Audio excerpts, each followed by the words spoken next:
warahmatullahi wabarakatuh. Perkenalkan, nama saya Liza Rizka Putri. Di sini saya akan melakukan pemeriksaan pada ekstremitas pasien. Jadi pertama itu adalah pasien preinteraksi, yaitu melihat rekam medis pasien dan melihat apa tindakan yang harus dilakukan.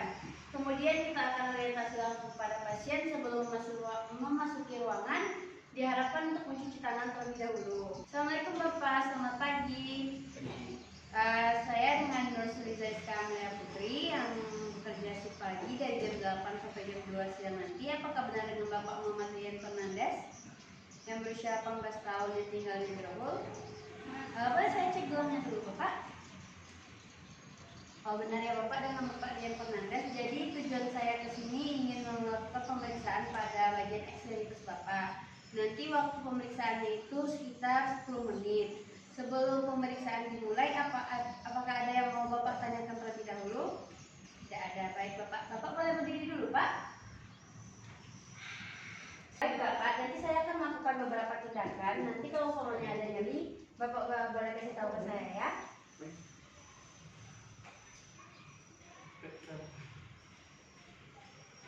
Ada nyeri Bapak? Nah, sekarang naikkan tangan kanannya Pak. Lawan. Mungkin nggak sih melawan. Nah, sekarang tangan kirinya. Kayak tadi lagi. Sekarang gerakkan tangannya ke samping, ke belakang, ke depan perut. Sebelahnya lagi, samping, ke depan, ke belakang, ke depan perut. Apakah ada nyeri? Nah, sekarang tidur lagi ya Pak. Kemudian kita akan melakukan pemeriksaan refleks pada otot bicep dan siku.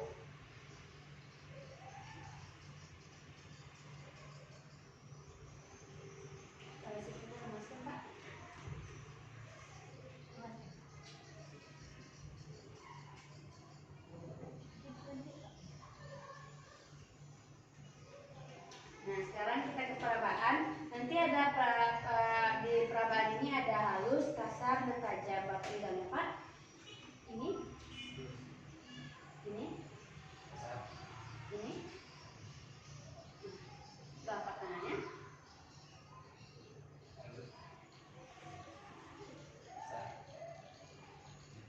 Sekarang kita akan melakukan pemeriksaan pada kaki Bapak ya Bapak. Kalau ada nyeri bilangnya Bapak. Asal nggak ada HIV aja Bapak.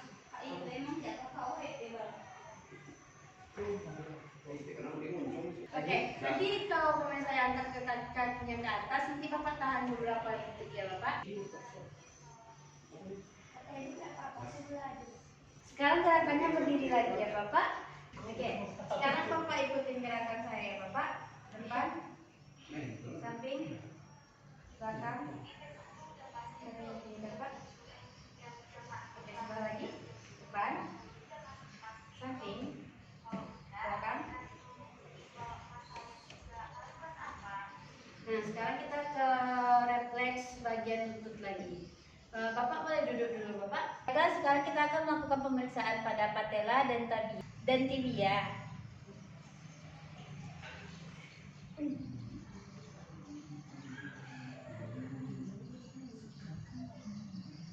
Nah, sekarang kita akan melakukan perabaan pada kaki. Nanti kalau umpamanya apa yang terasa bilang ya Bapak. Ini, ini, oh ini,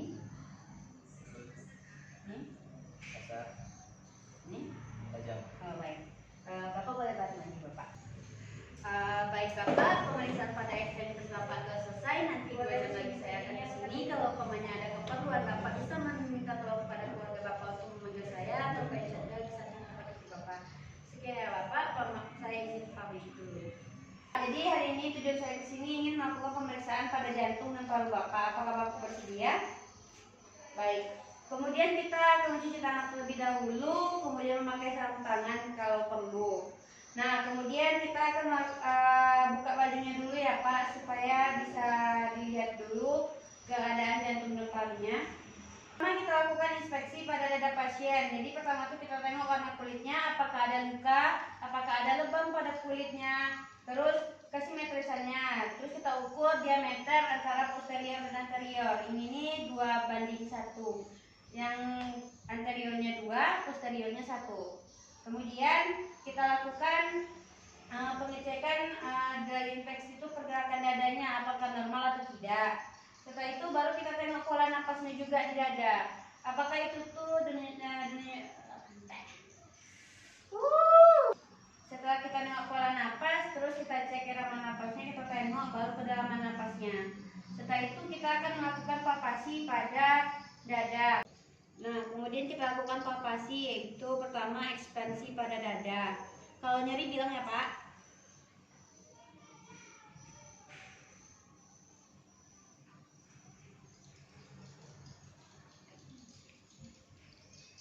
Ada nyeri berarti. Kemudian kita palpasi pada vokal primitus. Nanti tarik nafas dalam ya Bapak. 1, 2, 3. Hembuskan. Tarik lagi. Hembuskan. Kita akan melakukan palpasi pada ictus cordis. Nah, pasien disuruh menyebutkan angka 77. Oke Pak. Udah bilang 77 ya Pak? 77. Lagi? 77. Lagi? 77. Lagi? Lagi? 77. Sekali lagi? 77.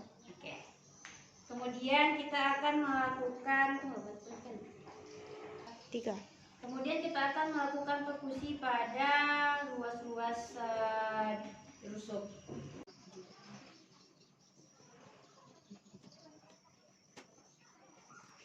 Kita akan melakukan perkusi luar dan sebelah kirinya. Ini akan semua. Tahu soalnya itu kita sedang melakukan perkusi pada ragu. Kita auskultasi dengan menggunakan gerakan seperti gerakan ular.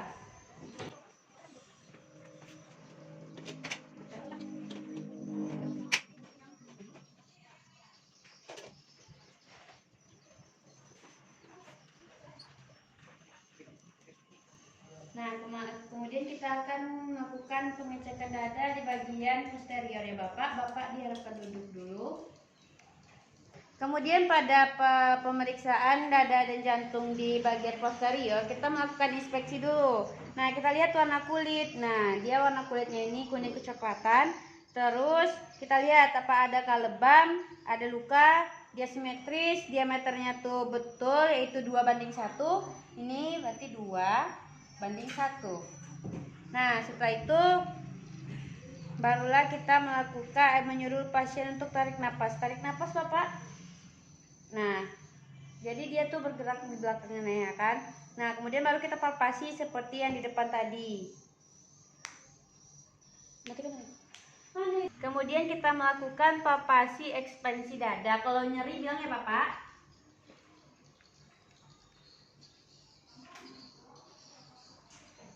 Kemudian palpasi vokal primitus. Coba tarik nafas Bapak. Turun. Tarik. Hembuskan. Nah, kemudian kita akan melakukan perkusi pada area dada.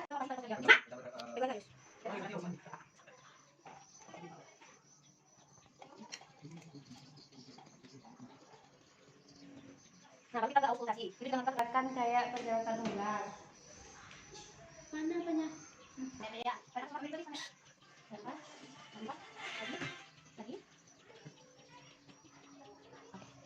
Jadi tujuan saya ke sini itu ingin melakukan pemeriksaan pada kepala ibu. Gunanya itu untuk melihat secara dini apakah ada gangguan pada kepala ibu atau tidak. Sebelumnya ada yang mau ibu tanyakan terlebih dahulu? Ibu bersedia kan dicek kepalanya? Bersedia ibu. Jadi waktu kita ini lebih kurang 15 menit ibu. Bentar ya ibu, saya siapkan alatnya dulu. Sebelum kita melakukan tindakan ini, kita cuci tangan menenangkan terlebih dahulu. Nah, baru kita lakukan tindakannya. Pertama kita inspeksi dulu kepala pasien. Ini dilihat dari bentuk wajahnya, kesimetrisan kepalanya, dan kita harus mengukur bagian wajahnya.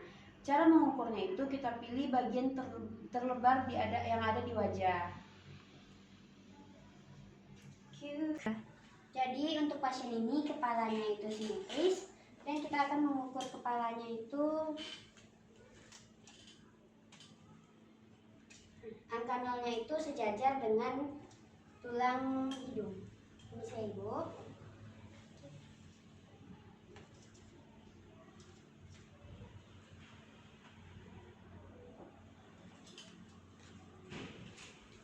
Jadi untuk kita tahu apakah kepala Ibu ada nyeri atau tidak, boleh kita gerakkan kepala Ibu ke kiri dulu. Apakah nyeri? Tidak. Gerakkan ke kanan Ibu. Sekarang menunduk. Nah, terakhir menengadah Ibu. Nah, apakah ada nyeri pada saat Ibu melakukan tindakan itu? Setelah pemeriksaan nyeri, kita bisa mengecek pantonel pasien. Pada pasien dewasa, pantonelnya tidak terlihat. Setelah pemeriksaan nyeri, kita melakukan pemeriksaan pada pantonel pasien. Kalau pada pasien dewasa, pantonelnya sudah tidak kelihatan. Tapi kalau pada bayi, pantonelnya ini bisa cekung atau cembung.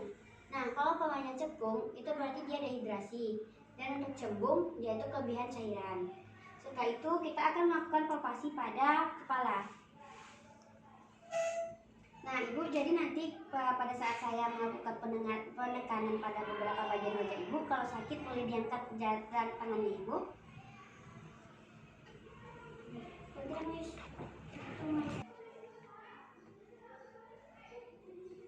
Boleh diangkat kepalanya Ibu.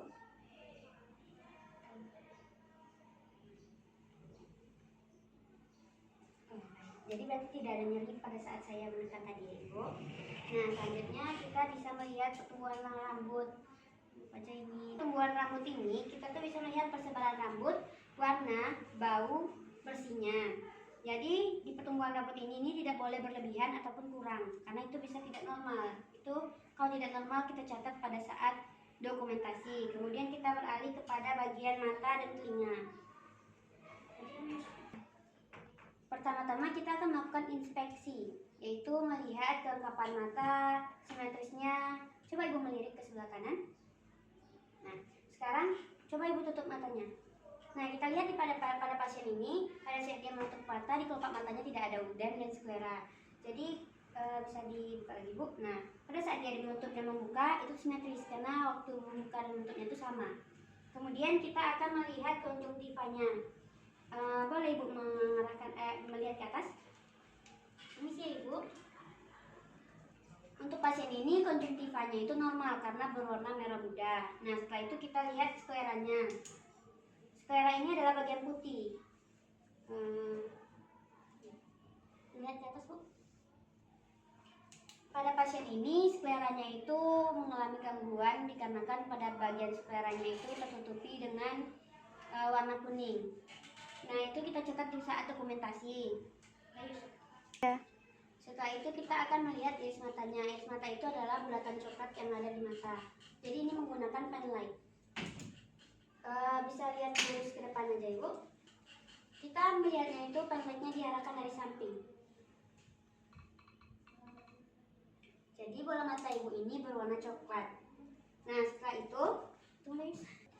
itu kita akan melihat pupil mata. Lihat ke lurus ke atas Ibu. Nah, ini ukurannya itu 4. Nanti kalau pupil mata itu bisa dilihat di Google, bisa dilihat ukuran pupil mata itu. Nah, untuk kita melihat irisnya ini normal atau tidak, pen lightnya itu kita arahkan lebih dekat kepada iris mata. Jadi kalau normal, pada saat terkena cahaya lebih dekat, maka pupilnya itu bakalan mengecil. Pada saat kita jauhkan, berarti pupilnya bakal membesar. Boleh lihat ke atas Bu.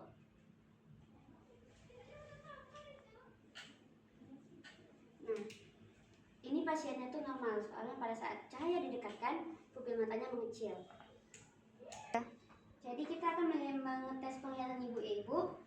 Nah, nanti berapa jumlah jari saya yang saya lihatkan, Ibu bisa menjawabnya. Nah, kita lakukan tes yang sama sejauh 2 meter.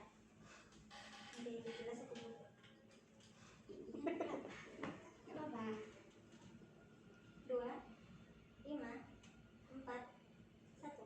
Oke, penglihatan Ibu normal ya Ibu. Nah, sekarang kita akan beralih pada pengecekan telinga. Pada pengecekan telinga, pasien diharapkan untuk duduk. Kita duduk dulu ya Ibu. Nah, pada saat telinga ini kita melakukan inspeksi, yaitu melihat telinga luarnya. bentuknya.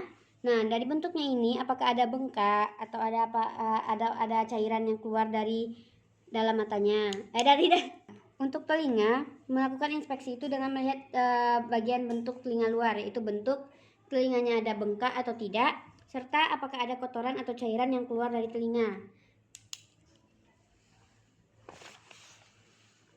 Nah, ini normal ya, karena tidak ada kotoran dan telinganya itu simetris antara kiri dan kanan. Setelah itu kita akan mengecek tes rine, yaitu pendengaran dengan menggunakan karpu tala. Nah, untuk pemegangan karpu tala ini dipegang di ujung bawah. Nanti ibu pas dia masih ada bunyi angkat tangannya, pas tidak ada bunyinya lagi boleh diturunkan tangannya ibu.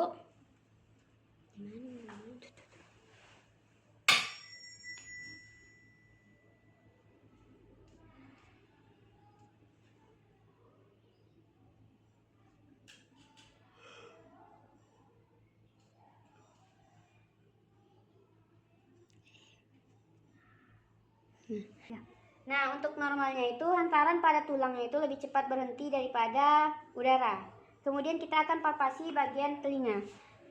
Jadi palpasinya itu kalau nyeri angkat tangan ibu.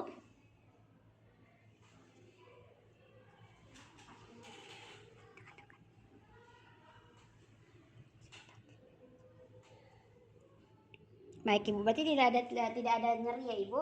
Nah, sekarang kita kembali kepada posisi semula.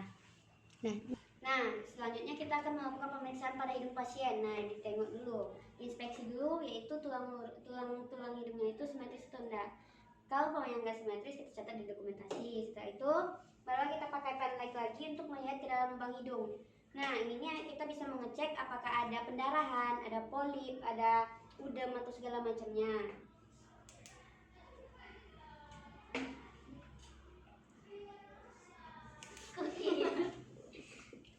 Nah, selanjutnya kita akan melakukan pemeriksaan hidung. Nah, di hidung ini kita inspeksi dulu. Apakah tulang hidungnya itu simetris atau enggak? Kalau simetris itu tulang hidungnya itu membagi bagiannya itu menjadi sama besar. Setelah itu kita lihat dengan pen light, apakah di dalam lubang hidung itu ada pendarahan, ada polip, ataupun ada sesuatu yang mengganggu di lubang hidung itu.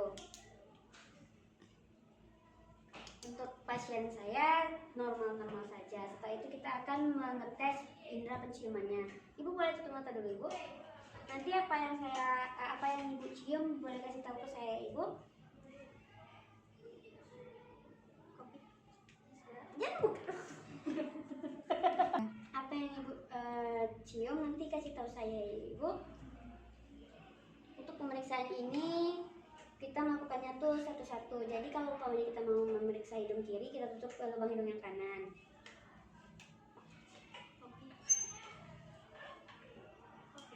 Oke, berarti masih normal ya penciumannya. Nah, setelah itu kita akan infeksi ke bibir, lidah dan rongga tenggorokan. Nah, untuk bibir kita lihat dulu apakah bibirnya merah muda atau tidak. Nah, kalau bibirnya tuh pink sama merah muda itu masih normal. Kecuali bibir pasien ini hijau atau biru, itu bisa jadi kekurangan oksigen. Nah, setelah itu kita akan melihat cacat atau tidaknya kongenitalnya ini. Bisa jadi dia tuh sumbing atau tidak. Nah, setelah itu barulah kita nah sekarang ibu senyum ya, senyum paling bahagia di atas dunia. Nah, ini untuk melihat apakah pada saat senyum itu ototnya itu sama-sama mengangkat atau tidak. Itu bisa mengecek kesimetrisannya atau tidak. Nah, pusingkan ya. Ya. Nah, ibu boleh menjulurkan lidahnya terlebih dahulu ibu. Dan cenai. Nah, apakah boleh menjulurkan dulu ibu? Kita akan mengecek kelengkapan giginya, apakah ada karies atau giginya itu berlubang segala macam. Nah, kalau umpamanya ada lubang pada giginya atau ada yang segala macam kayak lubang atau giginya nggak lengkap, kita catat di dokumentasi. Selanjutnya kita akan memeriksa gusi pasien. Jadi mohon maaf ya ibu.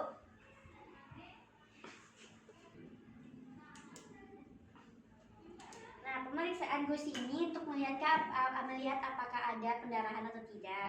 Selanjutnya kita akan melihat lidahnya. Ibu boleh dijulurkan lidahnya sebentar ibu. Nah, ini kita akan mengecek apakah lidahnya pink, simetris atau tidak. Nah, selanjutnya kita akan sekarang kita akan melihat tonsilnya. Jadi ibu julurkan lidah sambil bilang A gitu ya. A.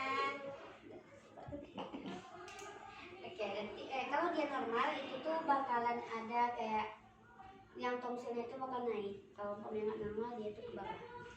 Nah setelah itu kita akan mengecek suaranya. Apakah kalau suara itu berat, bisa jadi itu berlendir atau dengan adanya benda asing yang berlebihan. Selanjutnya baru kita periksa wajah pasien. Nah pada wajah ini kita inspeksi lagi. Bagaimana cara dia tersenyum dan gerakan ototnya itu apakah simetris atau tidak. Coba senyum lagi bu.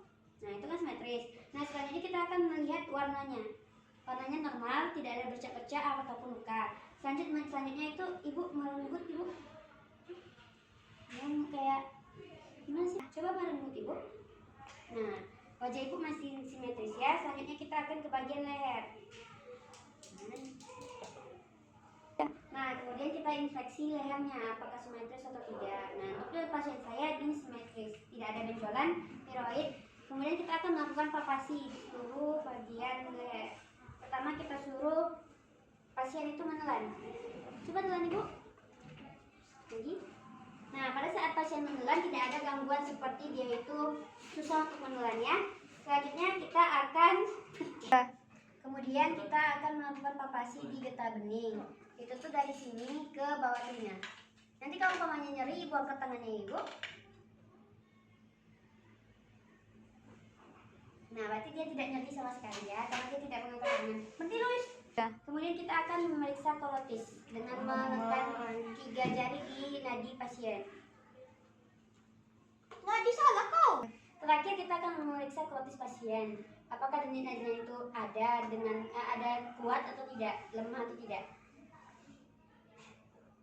Nah untuk pasien saya ini denyut nadinya itu normal karena masih terasa kuat. Kemudian akan memeriksa Bapak untuk mengetahui apakah ada pada program itu gangguan atau tidak. Karena kemarin Bapak mengeluh ada masalah pada tenggorokan. Nah, benar ya ibu. Baik, tindakan yang saya lakukan di untuk kegiatan ini kita memakan waktu lebih kurang 10 menit ya Bapak. Apakah Bapak telah buang air kecil tadi? Sudah.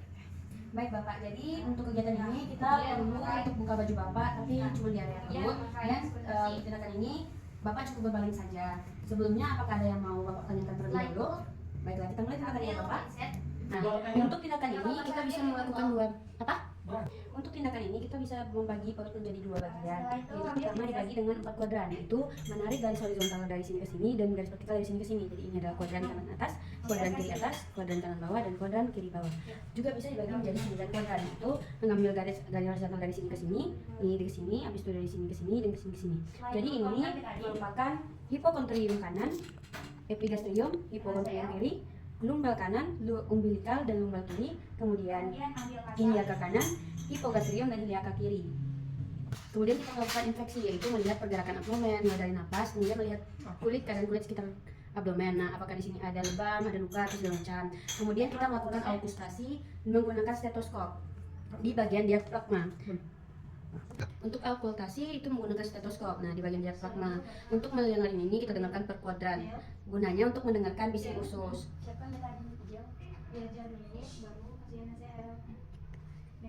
Biasanya bising usus yang normal itu antara 5 sampai 35 per menit. Setelah okusi yang dimana bising usus itu yang normalnya 5 sampai 35 per menit, kemudian kita akan melakukan perkusi per kuadran itu dengan memukul area perut.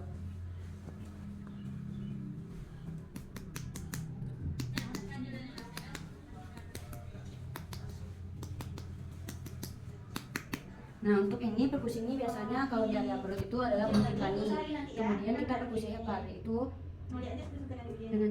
dengan cara dari sini ke bawah, dari bunyi redup ke timpani. Kasihkan timpani redup itu. Kemudian kita akan melakukan perkusi dari area lien itu dari sini.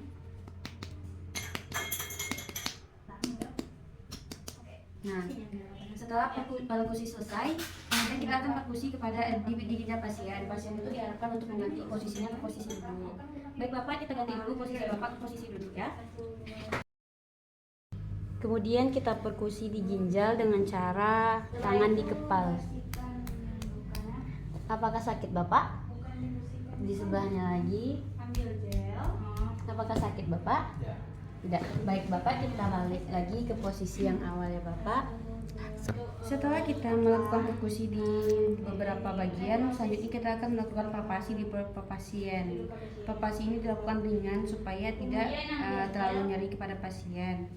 Tujuannya yaitu untuk melunakkan nekrosis.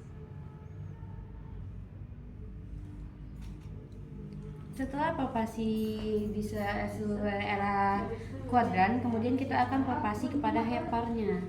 Jadi, Nekrosis ubun gimana? mohon maaf ya Bapak. Habis itu NaCl lagi. Tiga.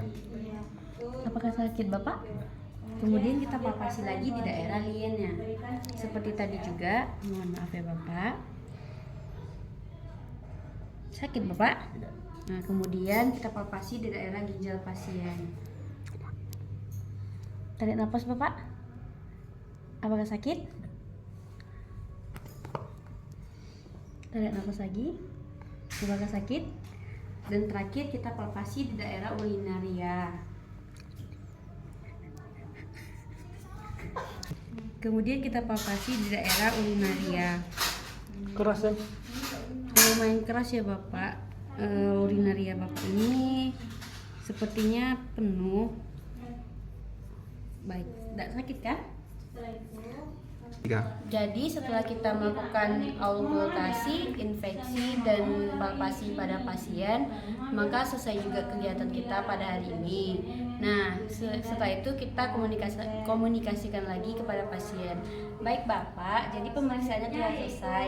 Nanti saya akan kembali beberapa jam lagi untuk memeriksa keadaan Bapak. Namun sebelum itu, apakah Bapak ada pertanyaan terlebih dahulu? Baik Bapak, jadi kalau umpamanya Bapak nanti perlu bantuan, Bapak bisa memanggil saya atau perawat lainnya, atau memencet bel yang ada di sebelah tempat tidur Bapak ya Bapak. Baik Bapak, saya permisi dulu.